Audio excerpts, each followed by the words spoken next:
The No Nonsense Roundtable, a weekly radio show and podcast where host Dom Genova interviews guests from all walks of life, all with amazing stories to tell. And now, here's your host, Dom Genova. Ladies and gentlemen, you are about to be treated to another great episode of My Day with Bruce Pilato. Bruce Pilato, owner of Pilato Entertainment, spacecraft, and what? Bruce Pilato. Pilato Entertainment Marketing and Media LLC is the company. Now, Bruce is a good friend of mine. He is a promoter, a marketing guy. He has interviewed everybody who has anything to do with music in, well, just about in the world, and interviewed 3 of the 4 Beatles. Let's go through the rest of your resume here, buddy. I'm getting out of breath explaining all the things that you are and do. Well, it came from deciding to stay in a secondary market like Rochester, New York, and work in an industry that was firmly entrenched in 3 or 4 cities around the world. And so it's like, okay, if I'm going to stay here and I have a wife, I have 3 kids, I got a mortgage, I got a house. It's like, I want to be in this industry, but I have responsibilities. So how do I do it? And I had to wear a lot of different hats, and I had to be good at all of them. When it got to be to the point where, oh, well, just give it to Bruce, he can handle it, or he can do it, then I kind of knew I had made it, because people were calling me up to do a lot of different things. But primarily, I did everything in sections. I did I worked in marketing and advertising. That was one way to make quite a bit of money. It didn't have a lot to do in the music industry, but it was a way for me to kind of keep things secure at home, and everybody could go to college and all that stuff. But gradually, starting in the 80s, I started moving most of my energy into the entertainment business, working initially as an entertainment journalist, which I could do while I was still doing the advertising and marketing, because it just required me to interview somebody and write an article, which I could kind of move that time frame around when I needed it. Very quickly, I got to interview quite a few people, mainly because I realized that staying in a secondary market like Rochester was a smart move for me. It was my dad that pointed it out to me, because he was on the board of he was a commissioner for the Rochester War Memorial. He was an attorney, but he was on their board. And what happened is, I said, I'm getting out of college now. I went to Syracuse. I got a degree in communications. I said, look, I got to move. I got to be in New York or LA. And he said, why? I said, well, that's where all the action is. He says, well, you've met all these people. We've brought them through. They've all come through Rochester, and you've met all Jimi Hendrix and Led Zeppelin and all these people. And, why do you have to move to New York or LA? You should get them when they come through here. And, it was the smartest advice he could have given me, because I realized very early on that tours don't open in major markets like New York and LA. They don't want them to be the first show. And as I've said before on this show, they play a circuit, and we call it the throughway circuit. It's Buffalo, Rochester, Syracuse, Albany, and then they'll play Madison Square Garden, and by then they have it all together. And so I was getting to interview quite a few great people, because, they'd be in Rochester. Many times they get here a day before the show, and I would call the publicist up and say, hey, the Who are going to be here, or so-and-so is going to be here. Can I do the interview, at sound check? In the afternoon. Oh yeah, no problem. They're not doing anything in Rochester. And of course, there was no competition for what I was doing. There was no other writer writing on that level, because by then I was, after a few years, I was writing for USA Today. I was writing for the Gannett News Service. I was writing for Associated Press. I was writing for Us Magazine. I was writing for Mix. I was writing for Variety, which I wrote for 10 years for. So, I was getting all these great interviews, and I could cover all those cities, Buffalo, Rochester, Syracuse, Albany. If they weren't here and they were in Syracuse, it wasn't a big deal. It was a 90-minute car ride. So that's how that started. And then eventually that led to going to work for record labels, where they said, hey, we've got this new format. It's called a compact disc. It's all digital. Vinyl is going out the window. And this was like in the 80s. And it's like, Okay. And we got to re-release everything on a new format and a new, the artwork doesn't fit. So, we need people to help us with all this stuff. And we're putting out these things called box sets where you'd get like the best of Crosby, Stills and Nash. It'd be 4 CDs and, a book inside there about their history and all that. And they would charge quite a bit more money for it. But people liked it because they didn't have to want to go out and buy 4 new albums. They could just buy these box sets and everything was there. So I did 50 of those.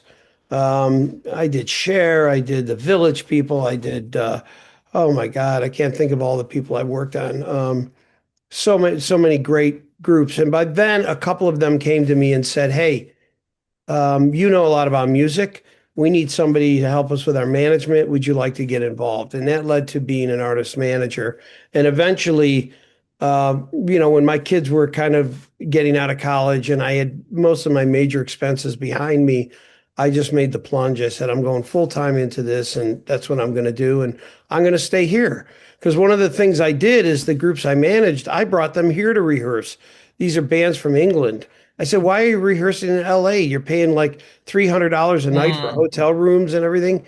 Just come here. So that is kind of how I did Well, it. Gene Cornish would stay at your house, right? Well, yeah, he stayed Yeah, in my yeah, house yeah. Well, there's nothing because better than he free. I liked mean, my that's wife's yeah. cooking and he loved the dog we had. So, Well, uh, let me ask you a couple of questions specifically about what you're saying there. So, they call that in the Broadway business, you play Altoona first. I mean, nobody opens on Broadway. You have to have something someplace else first. Now, right. now I would imagine it's easier to get that interview before they have their own private jets, right?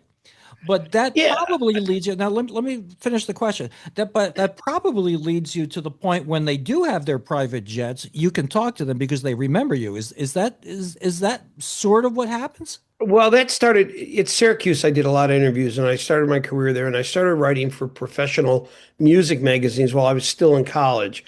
And back then I was writing about brand new bands that nobody had ever heard of that were just trying to get their feet in the door here, and Elvis Costello and the Police and people like that.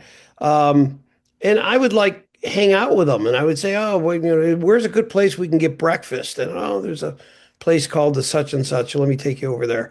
And years later, they would remember those things. So yes, it did help. And the bottom line is by staying in this market or this area, I would say upstate New York, central New York. I always had more time with them because in New York City, you'd get 20 minutes with them and they would schedule 6 interviews in one afternoon. And Mm, if you were the sixth interview, you got a crappy interview because they were burned they're out. tired. Well, let me Yeah. ask you a question before we go too long. Now, anybody who hasn't seen it, you need to go to nononsenseroundtable.com and see this a short take, I call it, that Bruce told about Ringo Starr wanting a laptop. It's the funniest thing. We've had like 350 shows. This is the funniest thing you'll ever hear, at least on the No Nonsense Roundtable. But it's also got like 65,000 views. I mean, that's a lot of that's more people that are listening to the radio in Rochester right now. Okay, Yeah, but it's so got the magic word attached to it. Ringo, No, a beetle, yeah, Beatles. Well, yeah, but it is funny. Anything with a beetle gets a Okay, lot of attention. And okay, but I was able to you're not, work for but him, you're so that was great. okay, but you're not giving yourself enough credit. Okay, you really are. I'm not trying to blow smoke at you, but you're not giving yourself because you know how to tell a story. Okay, so I want another one of these things before we get too deep into this interview. I want to be able to make another one of these about a pizza pan, a lasagna pan. Could you please tell the lasagna pan story from beginning to I end? had a Set it feeling up. you were going to go there. Yes. That's one of my clients, Carmine Appice, a famous drummer who's in the Vanilla Fudge, and he's worked with Ozzy, and he was a co-songwriter with Rod Stewart and played in his band for 9 years, and has gone on to play with everybody. I mean, he's amazing.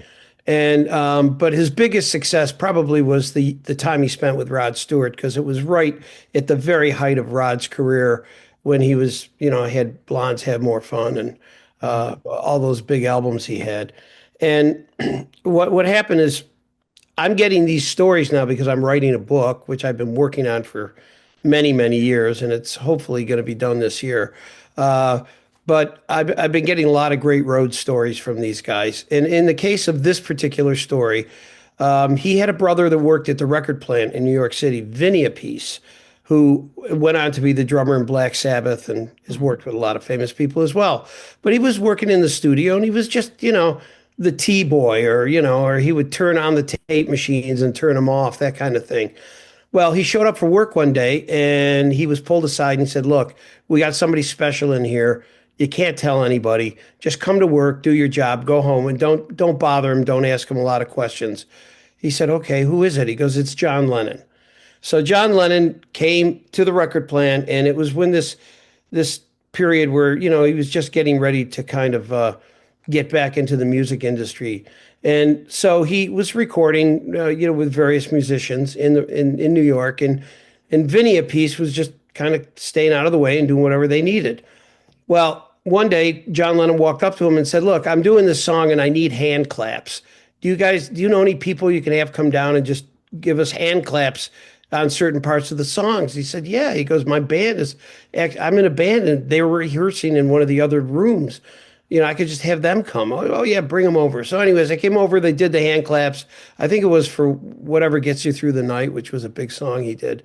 And that was it. And he got to know Vinny, and Vinny went up to him and said, "Mr. Lennon, I just want to know, do you like Italian food?"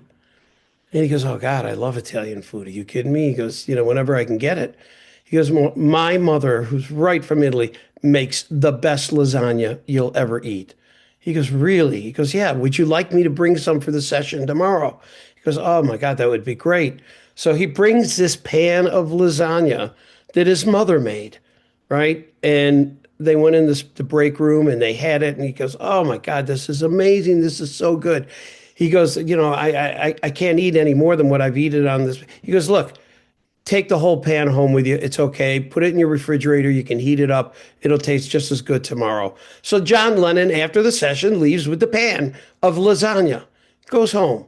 Fast forward 4 months later, Rod Stewart is doing 5 sold out nights at Madison Square Garden.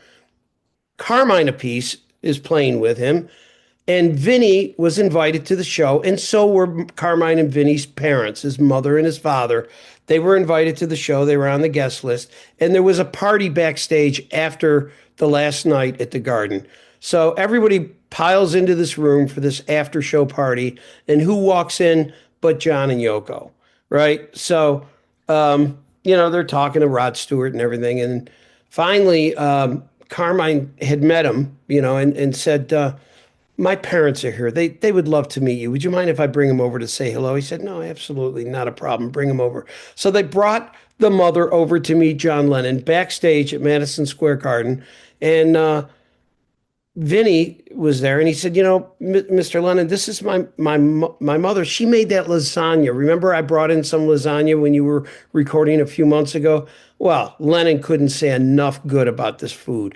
"Oh my God, that was the best lasagna I've ever had. It was amazing. Thank you so much for making that for me. I'm very grateful. Very humble. Did all that.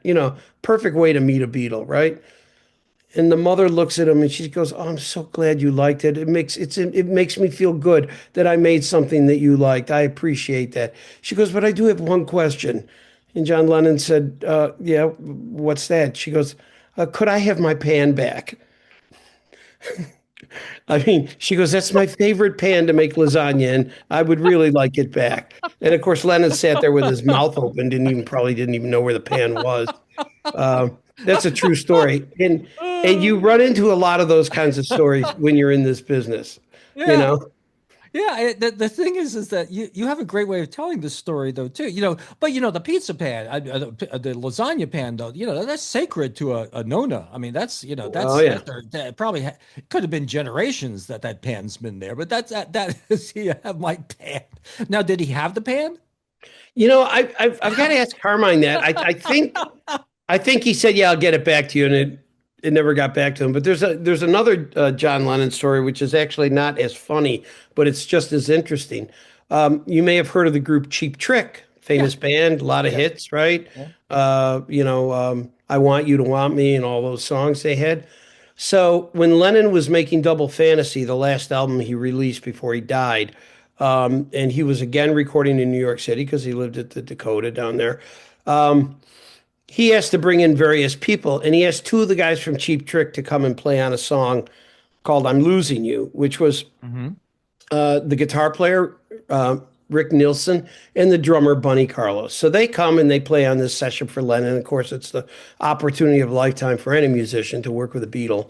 And Rick Nielsen is an incredible guitar collector. He has something like 3,000 guitars.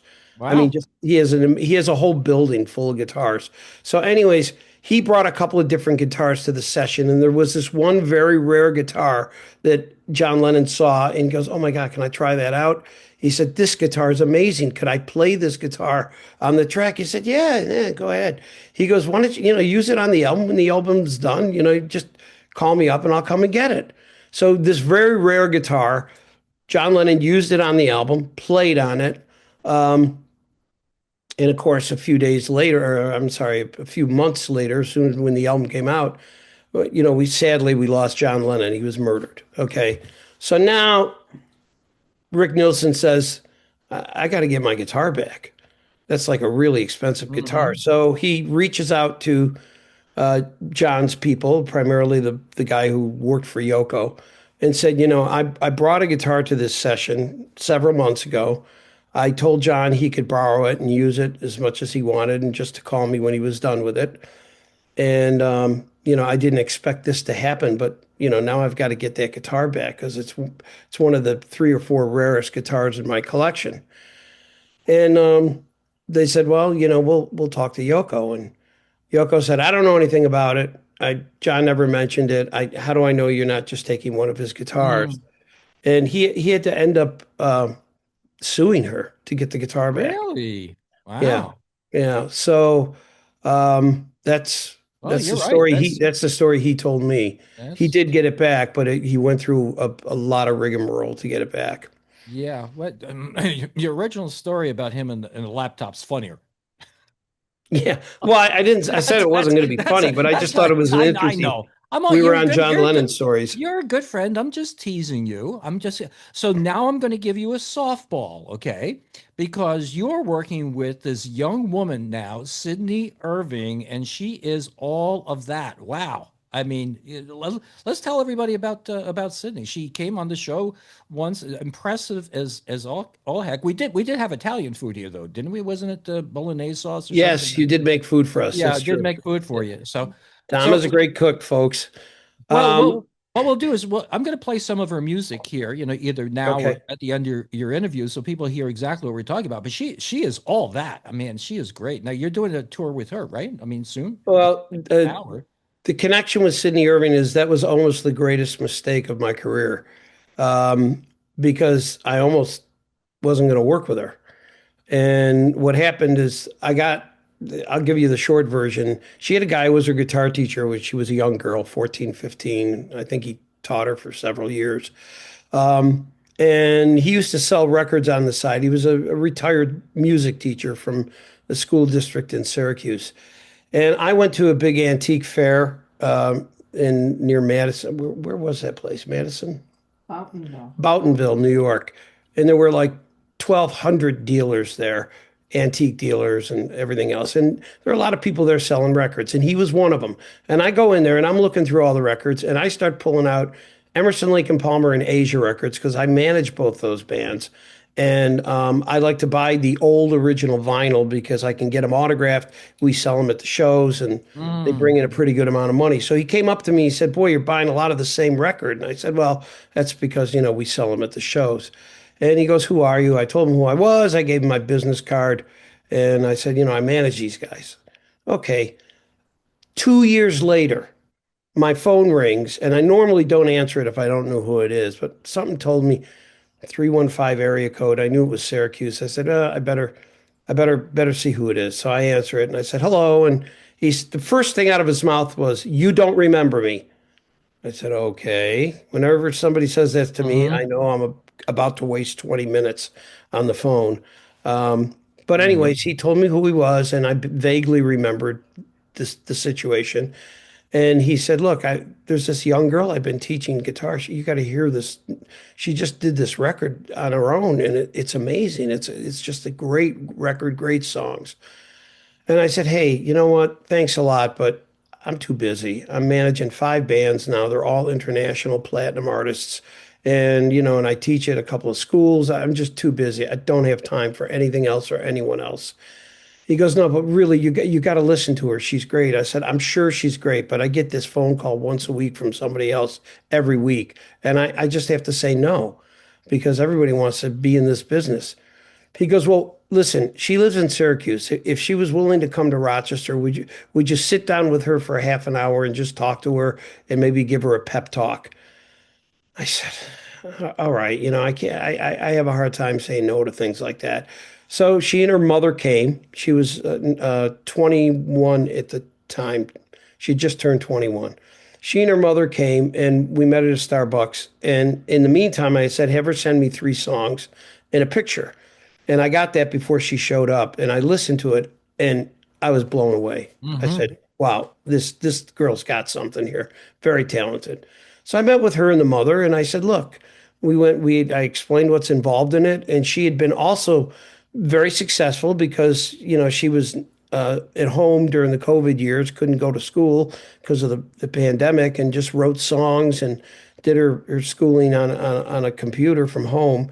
And she had set up her own publishing company, and she was already gigging all over central New York, solo acoustic, and she put a little band together. So she was already on her way. And I said, "Look, I'm not going to do anything, but send me all the stuff you've done, the album that you're talking about, and I'll send it out to some people, and we'll see what happens." Well, lo and behold, I sent it to 3 or 4 record companies, and the first one I sent it to was a division of Warner Brothers, called DEKO, Deco Records.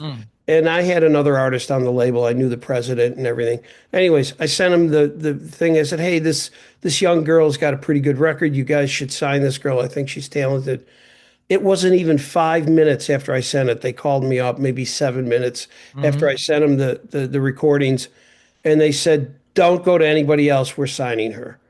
Mm. And it was the fastest signing I had ever done. And that the record came out last October, November, and it's been getting rave reviews. And now we put a new band together for her. She still has the band that she used to do a lot of cover material with, but this band is focusing on her original material. And she's playing the Cutting Room in New York, which is a major room. She's been invited to perform Unplugged for the Grammy office in New York City.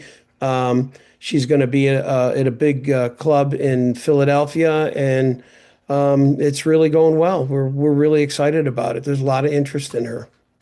She is a fine young woman. She has an aura about her that is accepting and bright, and her music is recognizable as it's her, and creative. The songs that she wrote when she was a young teen that she's singing now, some of them with angst, which I don't know if somebody 12 has all that angst to sing about, but she does, and she is all that. I am looking forward to seeing her up in Rochester again and get her on the show too. I mean, Yeah, she yeah, played we played for a us. place called we did a show called at a place called the Bug Jar. It's kind of a small alternative club, just as a warm Yeah, up to some of the stuff that's coming up.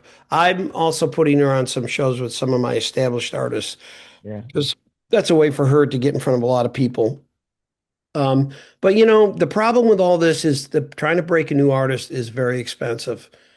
Touring Mm. costs money, hotels and flights and everything else. So, she goes out and makes quite a bit of money on her own, just solo acoustic, playing a lot of these restaurants and wineries and places like that. So we're trying to, the record company has been supporting her a little bit, and we're just trying to take it to another level. But I'm really enjoying it. And the other thing is, I didn't have anybody on my artist roster who was under 70 years old.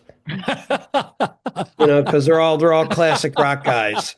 Well, Yes, well, that's yeah, they've yeah. sold millions of records, but now when they call me, they tell me about their colonoscopy, and they tell me about this, and they tell me about that. I mean, Oh. it's not drugs and hookers or any of that stuff. That stuff's Ain't that out the window.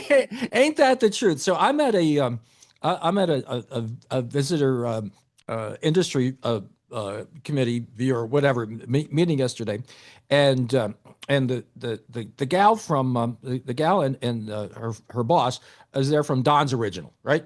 So I go talk to him and I go, you know, Gene talks to me about Don's Original all the time, you know, Gene Cornish. And he's always asking me, every time I talk to him, have you been to Don's? Have you been to Don's? Have you been to Don's? And I tell the young girl, well, you know, Gene Cornish, blah, blah, blah. And she goes, who? I go, well, you know, do you remember, it's a beautiful morning. Who? Oh my God. Oh my God. But to give them a little bit of a shout out, you know, they had a chance of I guess selling that to real estate people or whatever, and they kept it there, Don's Original. But that's his favorite restaurant of all times. But that's what happens. That you know, you get to a point, at least Nita and I do, where we're looking at the Grammys, we're like, who's this? I don't know. The same thing that our parents thought about, you know, James Taylor. I mean, they, you know, you just lose touch. That's why I think everybody needs a young Sherpa. You need some young Yes. person that's going to guide you through these things because you don't know. Now, let me ask you a question. Or let me make a statement first before you answer this, because this could be a contentious thing. You know, the Bad Bunny thing. Okay, so I take a look at this, and I think it's visually beautiful what he's doing. I think it's visually beautiful what he's doing.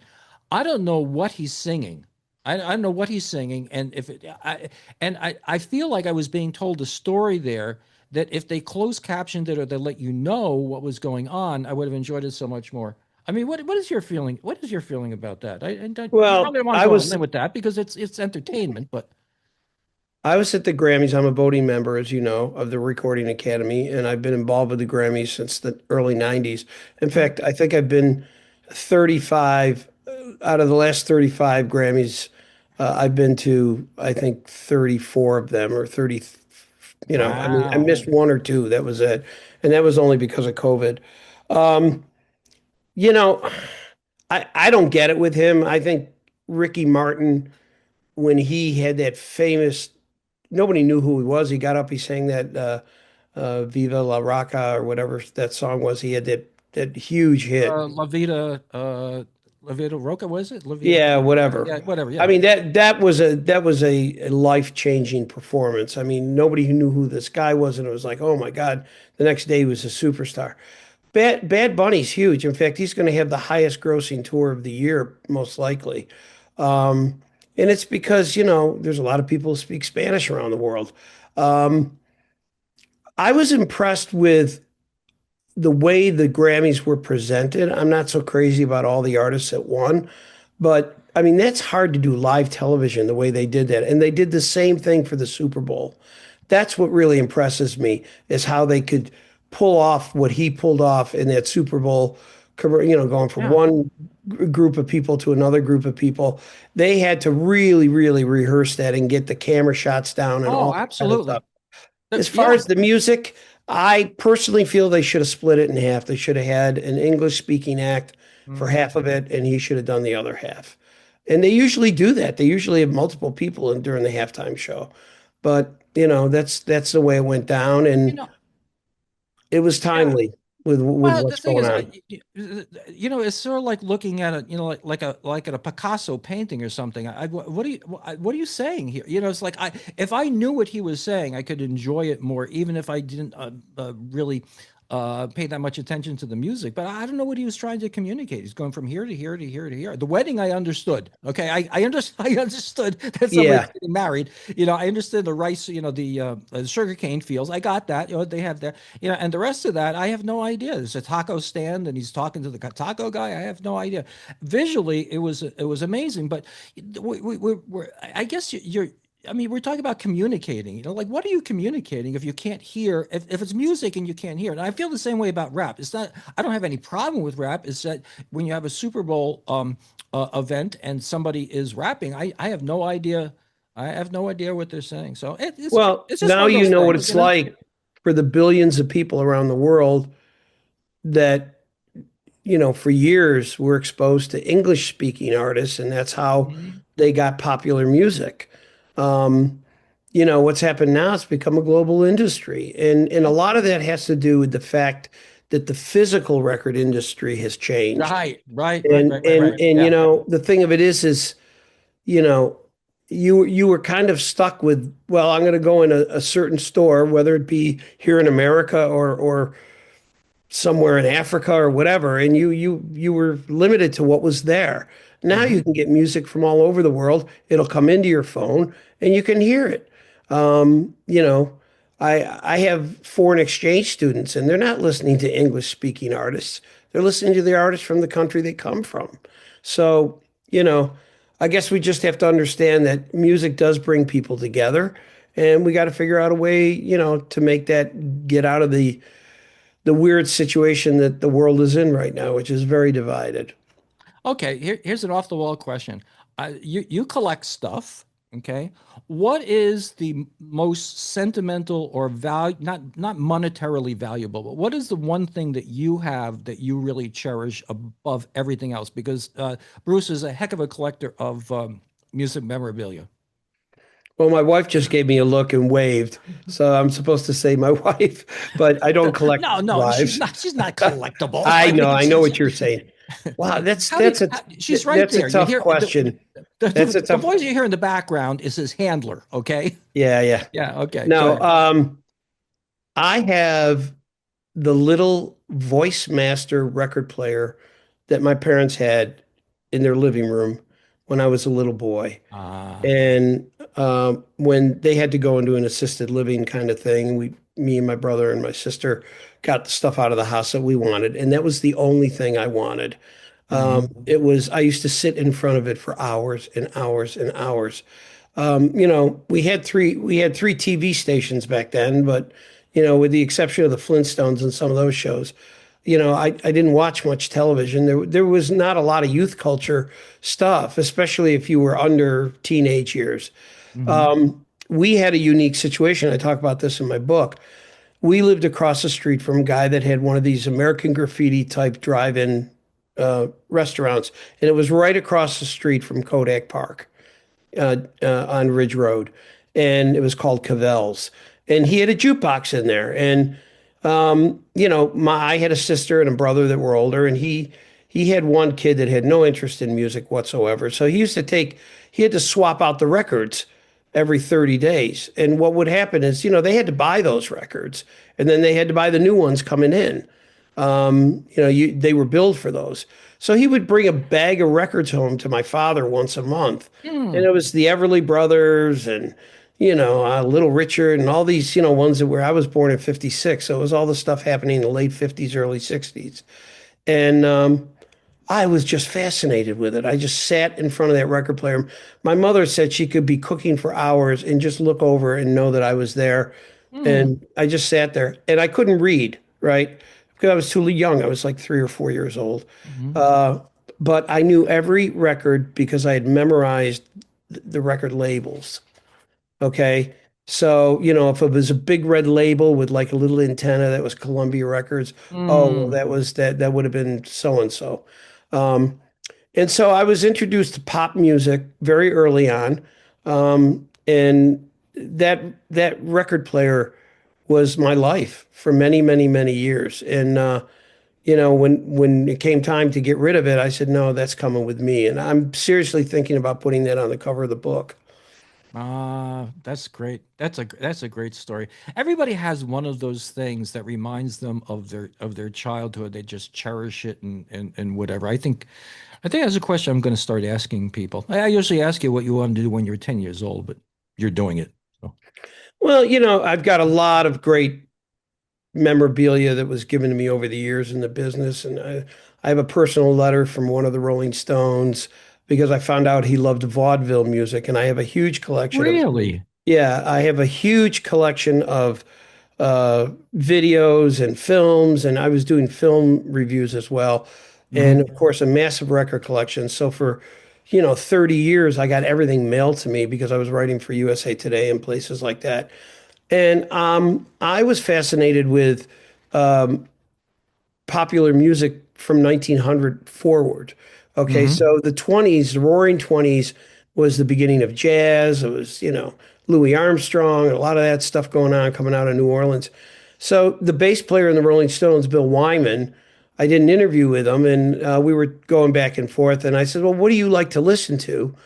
And he said, well, I'm different than most people. I like, vaudeville music. I said, really? He goes, yeah, and he was naming all these people. And I said, oh, well, I have some video from the earliest talkie films ever made of some of these vaudeville people. If you'd like, I'll throw a DVD together and send it to you. And he said, oh, I would love that. And I did. And of course, I never expected to hear from him again. He wrote me the most beautiful letter thanking me for taking the time. And if I was Mhm. ever in London, to give him a call and this and that. So I have a few things like that that are kind of special to me.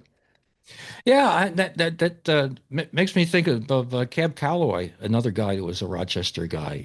I mean, that stuff Yeah. back then. And the big bands, and what the whole deal was so much more of a shared experience because you didn't have television, you had radio. I mean, other than radio, you could go see somebody or you could go to a movie or whatever, but you didn't have all the stuff you have today. So thank you again for spending some time with me. When Sydney comes back into town, we're gonna have to get together again. And truly, she can get her music you can get her music by going where? SydneyIrvingMusic.com is, you can see all the shows, you can see all the videos. She's now up to about 130,000 views Hmm. on the music videos we've done for this album. And the record company's real excited. They're going to have a big showcase for her in New Jersey on the 5th of March or the Yeah, I 6th of mean, March. seriously, you watch her and you just you can't imagine where she's going to be 10 years from now. I mean, she is just really, really all that. And you know what, the other thing about her music, it cuts across demographics too. I mean, I enjoy it of my advanced age, and younger people do too. She's great.